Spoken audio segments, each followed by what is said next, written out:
할렐루야. 10월 됐습니다.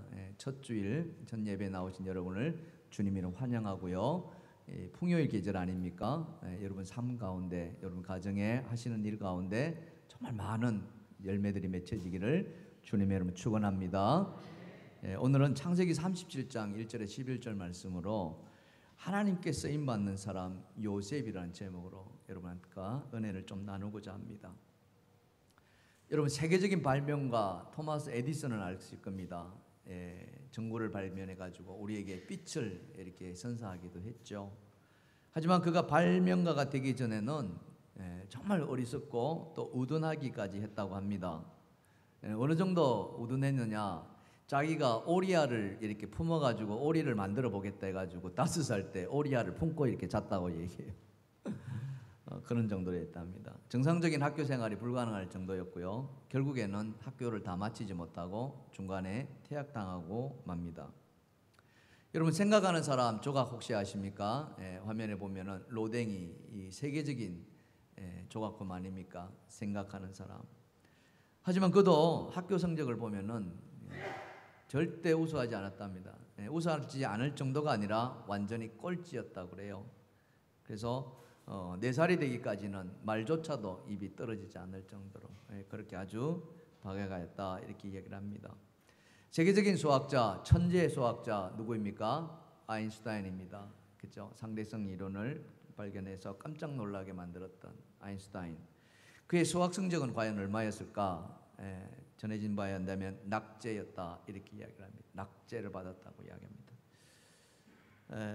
여러분 세계적인 명작 소설 전쟁과 평화 여러분 아시죠? 톨스토이가 지은 전쟁과 평화 정말 유명한 소설이죠. 근데 그가 역시 학교에서 점수를 보면은 낙제였다. 대학에서 낙제받았다 이렇게 이야기합니다. 심지어 교수들은 톨스토이를 그는 배우기를 포기한 사람이다 하고 낙인을 찍었다고 합니다. 여러분 지금까지 한 4명 정도 이렇게 보셨습니다. 그 외에도 많은 사람들이 인류의 기원이었던 훌륭한 사람들입니다.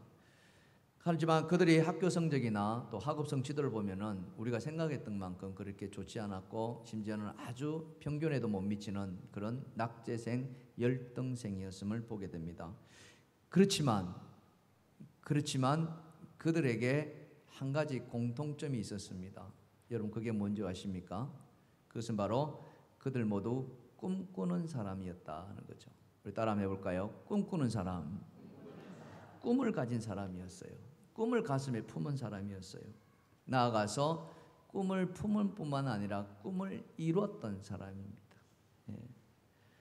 어느 학교를 나오고 성적이 얼마나 좋으냐 이것이 인생에 참 중요할 수도 있습니다. 하지만 그보다 더 중요한 것은 바로 꿈이라는 거예요. 왜냐? 꿈이 그 사람을 이끌어간다라고 이야기를 합니다. 여러분 안못 보는 사람, 듣지 못하는 사람 대표적인 사람이 누구입니까? 헬렌 켈러입니다. 그가 엄청난 일을 했고 교육자로서 많은 영향력을 끼쳤습니다. 이 헬렌 켈러가 무슨 말을 했느냐? 안못 보는 사람이 말했어요. 눈이 있어 보기는 보아도 꿈이 없는 사람은 정말 불행한 삶을 사는 사람이다. 꿈이 없는 사람. 꿈이 없는 사람은 살아있으되 산 것이 아니라라고 이야기를 하는 거죠. 그래서 사람에게 있어가지고 꿈은 아무리 강조해도 지나치지 않다라고 이야기를 합니다. 혹시 여러분에게 한번 물어보고 싶습니다. 여러분 꿈을 가지고 있습니까?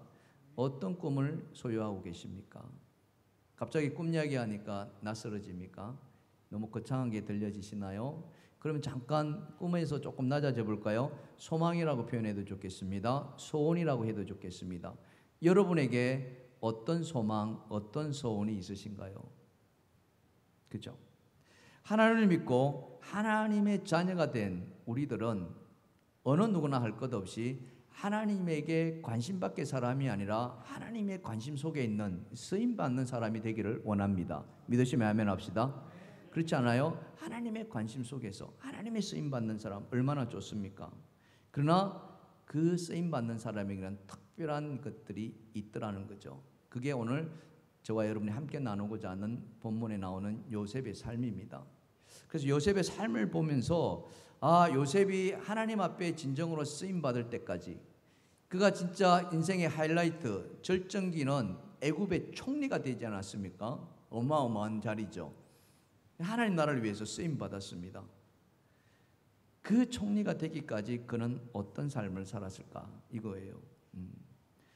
그래서 우리가 하나님께 쓰임 받으려면은 우리 또한 어떻게 살 것인가? 이것을 오늘 저와 여러분이 함께 살펴보려고 합니다. 자, 그렇다면 먼저 하나님에게 쓰임 받은 사람 요셉, 그는 어떤 삶을 살았을까? 자, 첫 번째, 다 같이 시작. 그는 자기가 해야 할 일을 알고 있었다 이겁니다.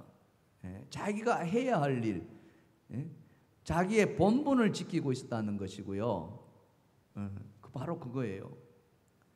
자, 오늘 본문 2절에 보면 이런 말씀이 있습니다. 자, 읽어봅시다. 시작. 야곱의 조건은 이러하니라. 요셉이 17세의 소년으로서 그의 형들과 함께 양을 칠 때에 그의 아버지의 아내들 빌라와 실바의 아들들과 더불어 함께 있었더니 이래.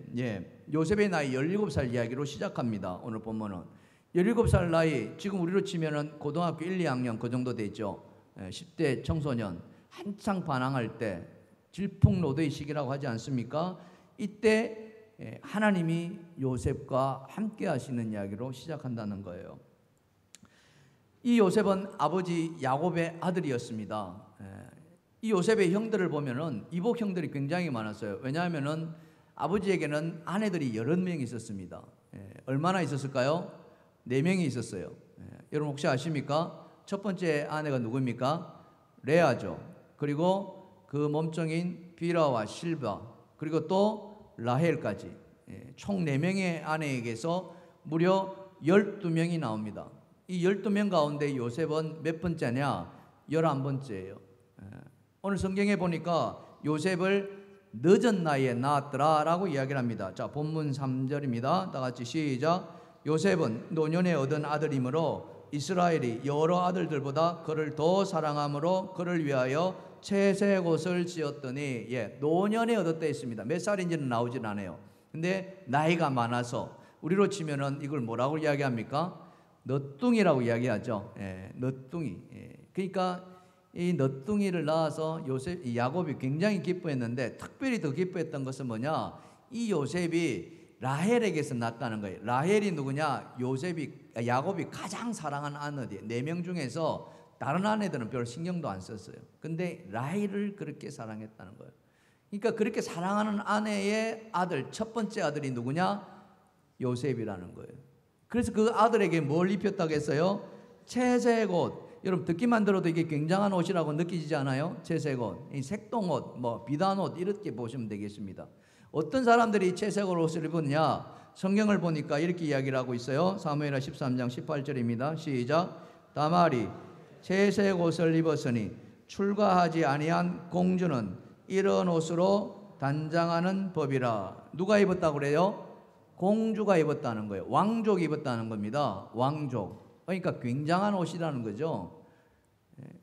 야곱이 그런 옷을 이 아들 요셉에게 지어줬다는 거예요. 나머지 아들들은 뭐냐? 나머지 아들들은 그냥 무명옷 입혔다는 거죠. 바로 그런 겁니다. 이렇게 보면은 이 요셉이 아버지로부터 얼마나 사랑을 받았는가, 얼마나 총애받았는가 한눈에 알 수 있지 않습니까? 그러니 이런 사랑받은 아들이라면은 일할 때 어때요? 싹싹싹 요령 피워가지고 일 안 할 수도 있다는 거죠. 아버지 핑계 삼아서 아버지가 형들이 야 일하러 가자 그러면 아버지가 저인데 심부름 시켰어요 하고 싹 빠질 수 있다는 거예요. 근데 요셉을 보면은 그렇지 않았다는 것을 우리는 오늘 본문에서 발견해낼 수가 있어요. 어떻게 발견했느냐? 자, 본문 2절입니다. 2절을 한번 보세요. 다 같이 시작. 요셉이 17세의 소년으로서 그의 형들과 함께 양을 칠 때에, 이렇게 양을 쳤다는 거예요. 양. 채색 옷 입고 양 친다, 이거 말이 안 되잖아요. 그죠? 여러분 좋은 옷을 이렇게 사 입으면은 그 일하러 갈 때 입어요, 안 입어요? 안 입겠죠. 딱 모셔놓지 않겠어요? 그런 거예요. 아버지한테 엄청난 사랑을 받았는데 요셉은 그거 아랑곳하지 않고 형들과 똑같이 뭐 했다? 양쳤다. 왜? 그 아버지가 양치는 사람이었거든요. 이것은 뭘 의미합니까? 비록 아버지의 사랑을 많이 받은 아들이었지만은 일할 때는 어떻다? 똑같이 일했다는 거예요. 요령 피우지 않았다는 겁니다. 요령 피우지 않았다는 거예요. 그냥 열심히 일했다는 거죠. 건면하게 일했다는 거고요. 성실했다는 겁니다. 저도 옛날에 직장 다닐 때 이렇게 직장 생활을 해봐서 압니다만은 이제 좀 이렇게 직장 근무 연수가 좀 지나고 이제 신입사원들 들어옵니다. 여러 명 들어왔어요. 그 여러 명 들어가는데 보면은 열심히 일하는 사람과 열심히 일하지 않은 사람이 눈에 보여요, 안 보여요? 눈에 다 보여요. 다 정말 다 보이더라고요. 일할 때 보면은 정말 물불 가리지 않고 헌신적으로 하는 친구들이 있어요. 근데 일할 때 보면은 그냥 어떡하든지 막 이렇게 핑계를 대고 싹싹싹 빠져나가는, 우린 그래서 싹싹싹 빠져나간 사람을 세자로 뭐라 그러는지 아십니까? 뺀질이라고 그럽니다. 뺀질이. 회사 일만 그럴까요? 집안에서도 마찬가지입니다. 교회는 어떨까요? 글쎄요. 그런 사람 없기를 저는 바라요. 근데 모르는 것 같지만은 어떻게 해요? 다 압니다. 누가 정말 마음을 다하고 정성을 다하는가, 그거 다 알아요. 하나님은 어떨까요? 하나님 더 정확하시겠죠. 예, 그죠. 사람이 자기의 행위는 발라도 하나님 그 심령을 관찰하신다라고 성경은 우리에게 말씀하죠. 우리의 중심을 보시는 하나님. 제가 여러분에게 왜 금요기도에 좀 나와달라고 기도 같이 하자고 하는 이유가 바로 거기에 있습니다. 여러분과 함께 모여서 정말 교회를 위해서 또 이웃을 위해서 우리 성도를 위해서 합심하여서 기도하는 그 자리 얼마나 좋겠습니까? 하나님은 그걸 바라신다는 거예요. 우리가 당장 어떤 어려움이 있습니다. 그러면 어때요? 기도 요청하죠. 기도 요청합니다. 그럴 때 우리가 그 기도 요청할 때 정말 그냥 편안하게 아무런 부끄러움 없이 내 기도 이런 기도 좀 부탁합니다 라고 해줄 수 있으면 참 좋겠어요. 그렇지 않겠어요? 이 오늘 요셉을 보면 그랬다는 거예요. 채색 옷을 입었지만은 형들이 양치러 가자고 이야기했을 때 이 동생은 형 나 싫어, 나 안 갈래 이게 아니라 형들하고 똑같이 양을 쳤다는 거예요. 이걸 뭘 의미합니까? 그는 성실했다, 건면했다, 부지런했다 이야기죠. 하나님은 어떤 사람을 쓰시기로 하시냐? 바로 이와 같은 사람을, 자기가 해야 할 일을 아는 사람, 자기의 본분을 지킬 줄 아는 사람, 자기가 어떤 일을 맡았는지를 아는 사람, 바로 그 사람이에요. 사랑하는 성도 여러분, 이 자리에 계신 여러분 모두가 하나님 앞에 쓰임받기를 간절히 소망합니다. 소망합니다. 그렇게 되길 바랍니다. 그러면은 먼저 요셉과 같은 마음, 요셉과 같은 삶의 태도를 견지하시기를 주님을 축원합니다. 자, 두 번째입니다. 두 번째 요셉은 어떤 사람이었을까? 자, 두 번째 다 같이 시작. 죄를 멀리하였다. 바로 이거예요. 하나님 앞에 쓰임 받는 사람은 죄하고 상관없는 사람이어야 돼요. 죄에서 멀리 떨어져 있는 사람이에요. 죄하고 친하면 안 되는 거예요. 왜 그렇습니까? 하나님은 죄를 미워하시기 때문에. 하나님 죄를 싫어하신다고 성경은 이야기하거든요. 자, 잠언서 6장 16절과 19절입니다. 다 시작. 여호와께서 미워하시는 것, 그의 마음에 싫어하시는 것이 예늘곳까지니 곧 교만한 눈과 거짓된 혀와 무지한 자의 피를 흘리는 손과 악한 계교를 꾀하는 마음과 빨리 악으로 달려가는 발과 거짓을 말하는 망령된 정인과 및 형제 사이를 이간한 자니라. 이게 여러분 이게 뭡니까? 이게 잘못된다는 거 다 아시죠? 제가 굳이 설명드리지 않고 보기만 봐도 이건 아니야라고 다 아시는데 하나님이 그걸 싫어하신다는 거예요. 하나님은. 근데 우리는 어떻습니까? 살아가다 보면은 이와 같은 일들을 저지를 때가 무척 많다는 사실이 정말 많다는 거예요. 근데 하나님께 쓰임 받는 사람들은 여러분 아셔야 될 것은 이와 같은 일을 싫어하고 멀리 해야 한다는 거예요. 믿으시면 아멘 합시다. 요셉이 그랬다는 거죠. 정말 그죠? 형제 사이에 이간하는, 더 나아가서 거짓된 말 하지 않고 악으로 달려가는 발이 없었고 악한 계교를 꾀하는 마음이 없었고 무지한 자의 피를 흘리는 손이 없었고 교만한 눈이 없었고 거짓된 혀가 없었다는 사람. 이런 죄를 멀리하는 자를 성경은 뭐라고 이야기합니까? 복 있는 사람이라고 이야기합니다. 여러분 복 있는 사람 되기를 주님이 축원합니다. 축원합니다. 자, 시편 1편 1절을 같이 읽어봅시다. 시작. 복 있는 사람은 악인들의 꾀를 따르지 아니하며 죄인들의 길에 서지 아니하며 오만한 자들의 자리에 앉지 아니하더라. 아멘.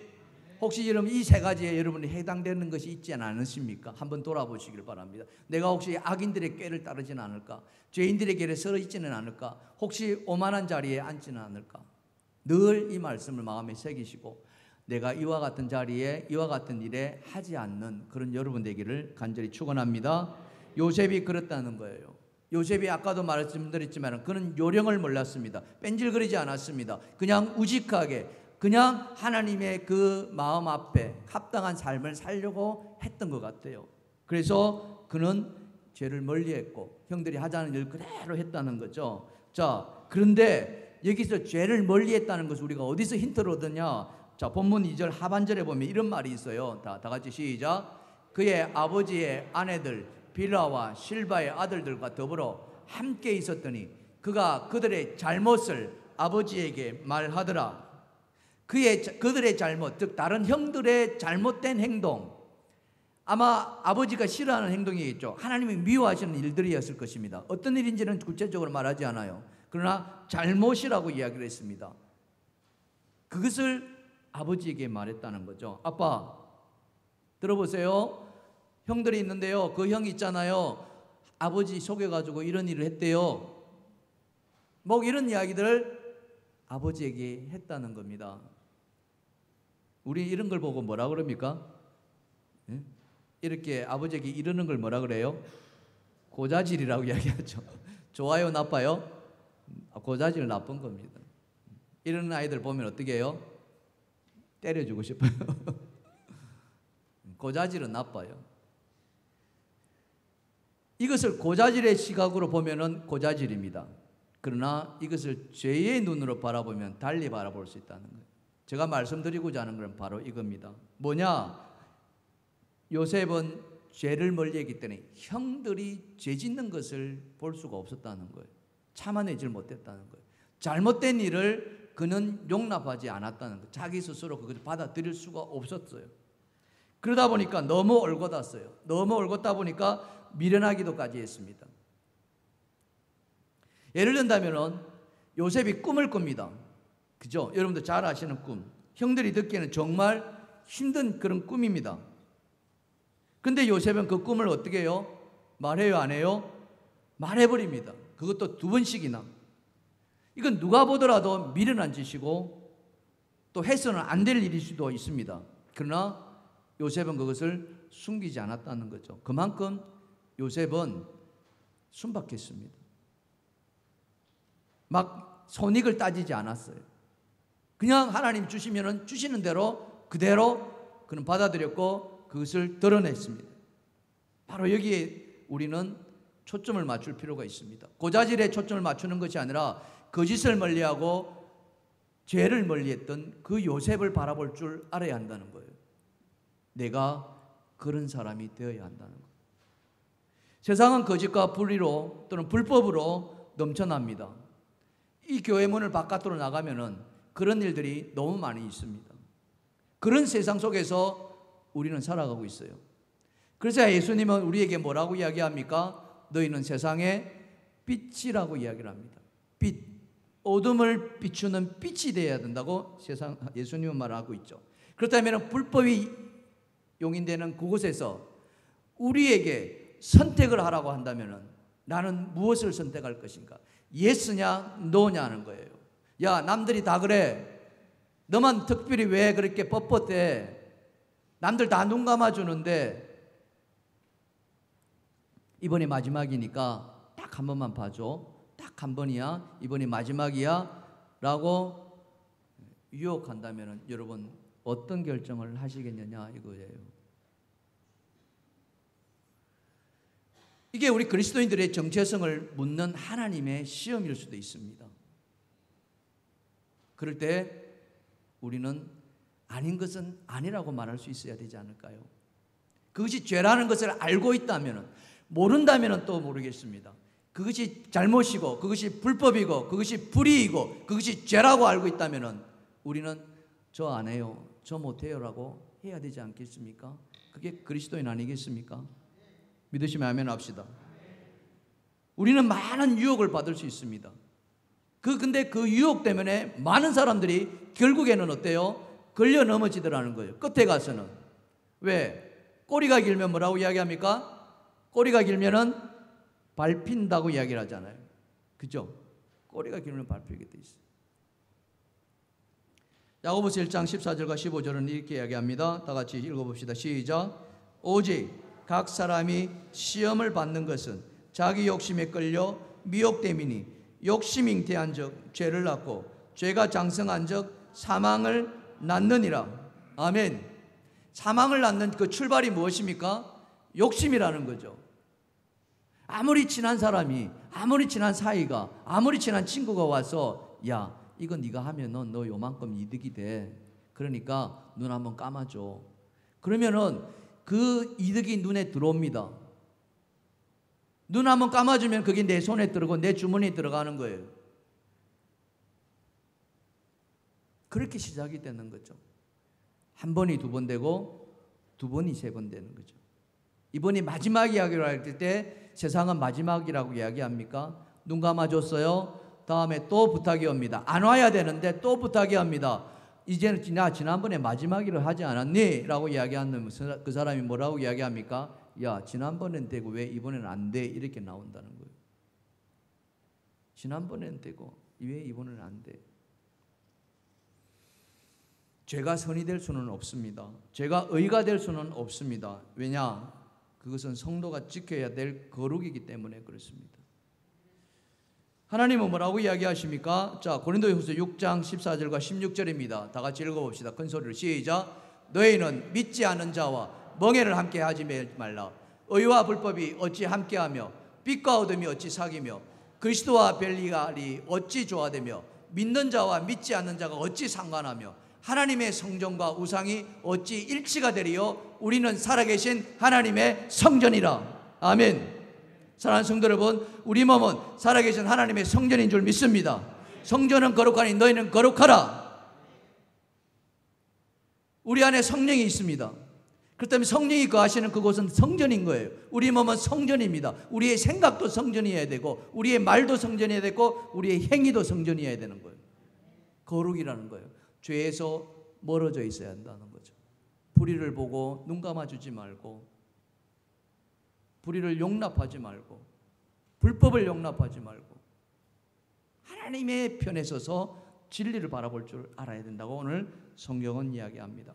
요셉이 그랬다는 거죠. 형들의 잘못에 대해서 잘못을 본 것을 자기 혼자 그냥 보고서 넘어가기가 너무 힘들었다는 거예요. 그래서 그 잘못을 바로잡고자 요셉은 했고, 그래서 아버지에게 그 말을 했던 것이죠. 사랑하는 성도 여러분, 우리 안에 하나님의 성령이 계시는 줄 믿습니다. 그래서 우리의 몸은 하나님의 성전인 줄 믿습니다. 성전은 거룩하니 우리의 몸도 거룩해야 될 줄 믿습니다. 죄에서 멀어지십시오. 죄로 얼룩지지 마십시오. 요셉처럼 죄를 멀리하여 하나님께 쓰임받는 저와 여러분 되시기를 주님의 이름으로 축원합니다. 축원합니다. 마지막 세 번째로 하나님께 쓰임받는 사람, 요셉은 어떤 사람이었을까? 자, 다 같이 시작. 하나님이 주신 꿈으로 인도함을 받아. 바로 이거예요. 하나님이 쓰시는 사람은 뭐냐? 하나님이 꿈을 주신다는 거예요. 꿈. 제가 시작하면서 여러분에게 꿈이 있습니까? 라고 이야기를 했습니다.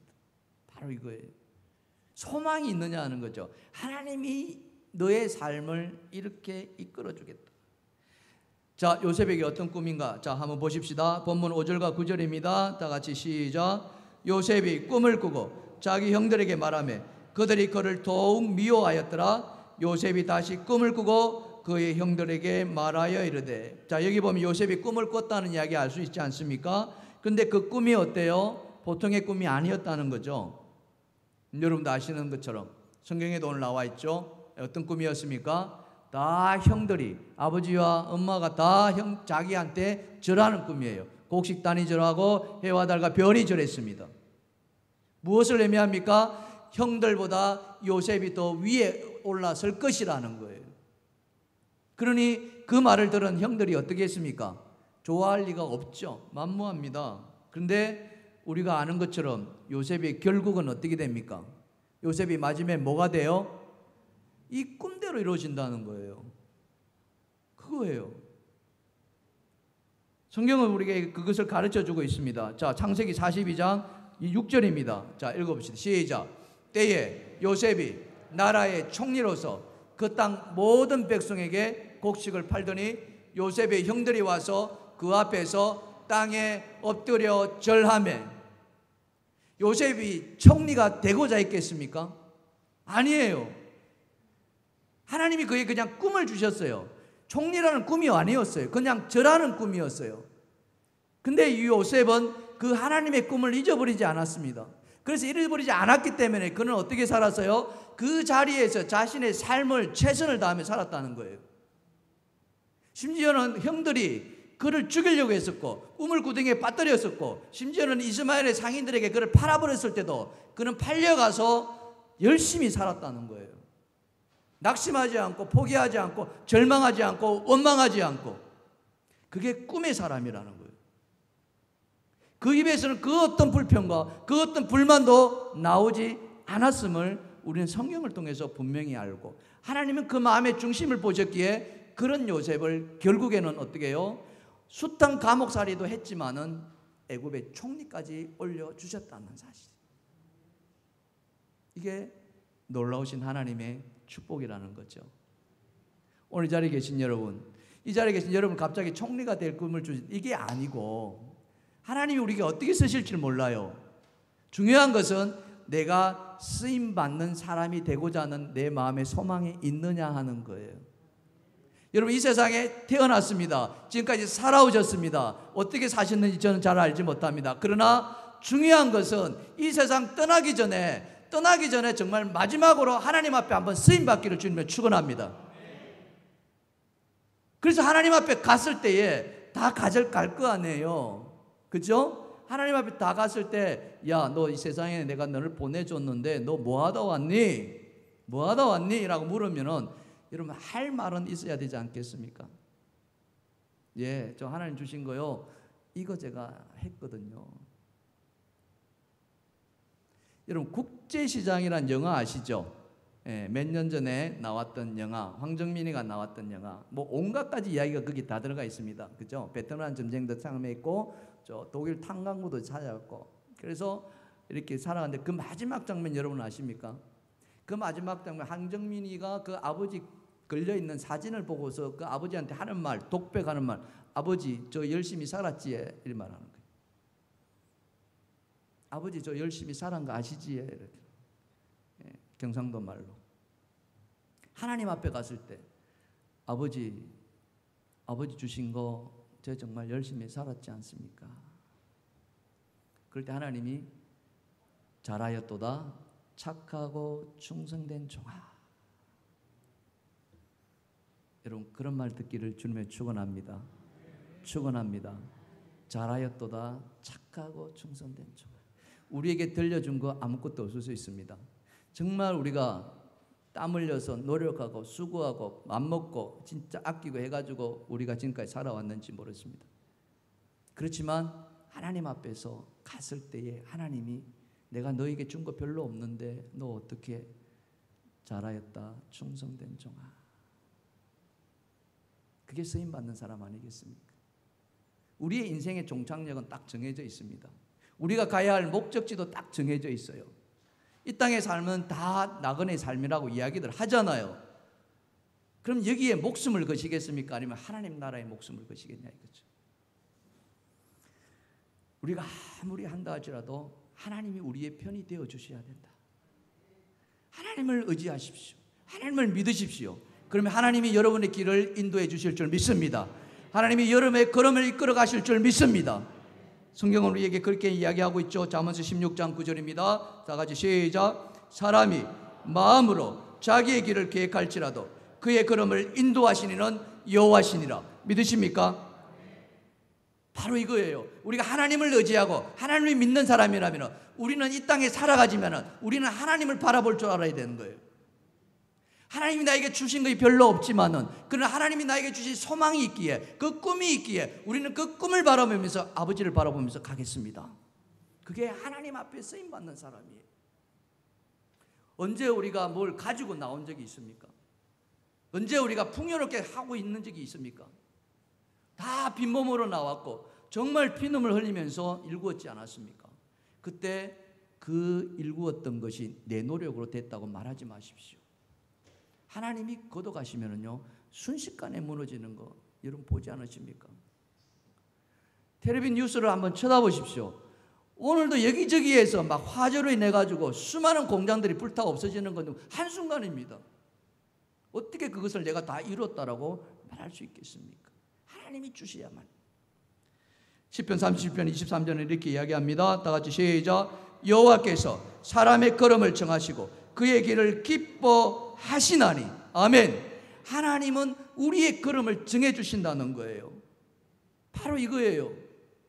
우리가 우리의 된 것은 바울이 그린 이야기에 나의 나됨은 오직 하나님의 은혜라고 고백하지 않습니까? 왜 그러느냐? 에베소서 1장은 이렇게 이야기하고 있어요. 4절과 5절입니다. 다 같이 시작. 곧 창세전에 그리스도 안에서 우리를 택하사 우리로 사랑 안에서 그 앞에 거룩하고 흠이 없게 하시려고 그의 기쁘신 뜻대로 우리를 예정하사 예수 그리스도로 말미암아 자기의 아들들이 되게 하셨나니. 여러분 이 화면 좀 그대로 좀 보여주세요.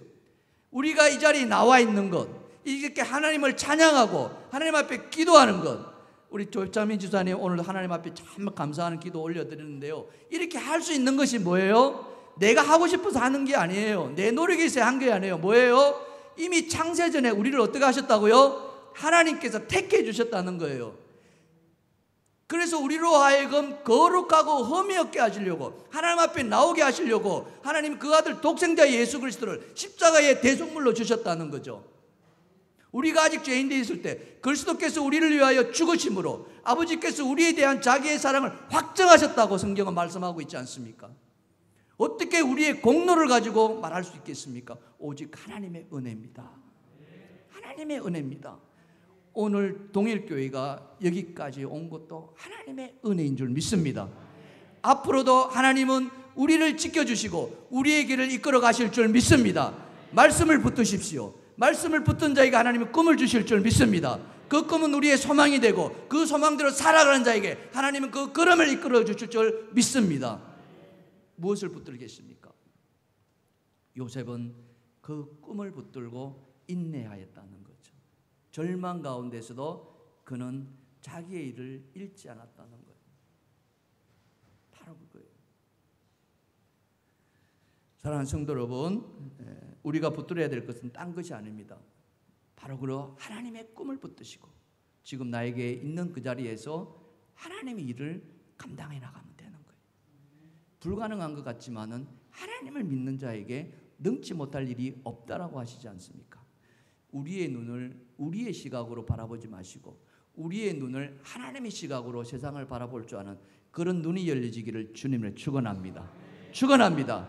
내 눈으로 내 시각으로 내가 아는 경험과 내가 아는 지식으로 바라본다면 우리는 그 자리에 머물러 있을 수밖에 없습니다. 그러나 하나님이 주시는 꿈을 가지고 하나님이 주시는 눈을 가지고 우리가 바라본다면 우리는 하나님의 일을 해나갈 수 있으리라 믿습니다. 오늘 여러분이 그와 같은 마음을 갖기를 바랍니다. 내 나이 벌써 이미 늙었는데 내 나이 70이 넘었고 80이 넘었는데 나 어떻게, 목사님 나 어떻게요? 고민하지 마십시오. 성경은 어떻게 이야기합니까? 아브라함이 몇 살 때 하나님 부르심 받았습니까? 75세 때였습니다. 모세가 하나님께 몇 살 때 벌 받았습니까? 80세였어요. 갈렙이 몇 살 때 하나님 앞에 쓰임 받았습니까? 85세였어요. 나이가 문제가 아니에요. 마음입니다. 마음이 하나님께로 향하고 있는가? 꿈을 쫓아가고 있는가? 소망을 가지고 있는가? 여러분, 하나님의 꿈이 우리의 비전이 되기를 주님을 소원합니다. 축원합니다. 예수님의 성품이 나의 인격이 되고 성령님의 권능이 우리의 능력이 되기를 주님의 이름으로 축원합니다. 축원합니다. 그래서 마지막 인생 언제 끝날지 모르지만은 그 인생이 하나님 앞에 쓰임 받기를 주님의 이름으로 축원합니다. 우리 함께 찬양 부르겠습니다.